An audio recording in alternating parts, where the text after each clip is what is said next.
Le Premier ministre Ilunga Ilunkamba a réuni ce jeudi 25 juin 2020 en son cabinet de travail le vice-premier ministre, ministre de l'Intérieur, le vice-premier ministre, ministre de la Justice et garde des Sceaux, le ministre d'État, ministre de la Décentralisation, le ministre des Relations avec le Parlement et les responsables de la police et des services de sécurité.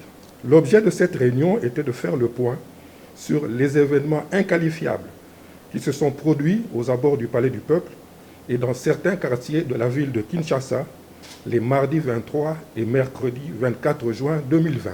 En effet, durant ces 2 jours, des groupes de personnes se déplaçant à moto ont tenté de prendre d'assaut le Palais du Peuple, siège du Parlement de la République, créant du désordre et empêchant les élus légitimes du peuple de se consacrer au travail pour lequel ils ont été élus.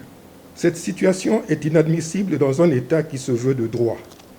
Il est intolérable qu'un groupe de personnes sans qualité clairement définie s'érige en une force négative et tente d'imposer son diktat en foulant aux pieds les lois de la République, au risque d'entraîner la nation dans des conflits intercommunautaires sanglants. Cette situation est d'autant plus intolérable que ces manifestations se déroulent en période d'état d'urgence décrété par le président de la République, chef de l'État, lequel interdit notamment le rassemblement de plus de 20 personnes dans les lieux publics.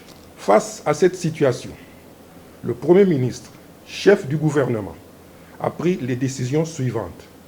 Primo, instruction est donnée au vice-premier ministre, ministre de l'Intérieur et Sécurité, de veiller de manière permanente à l'inviolabilité du siège du Parlement et à la sécurité des biens et personnes, de traquer et mettre aux arrêts les auteurs de ces actes de vandalisme.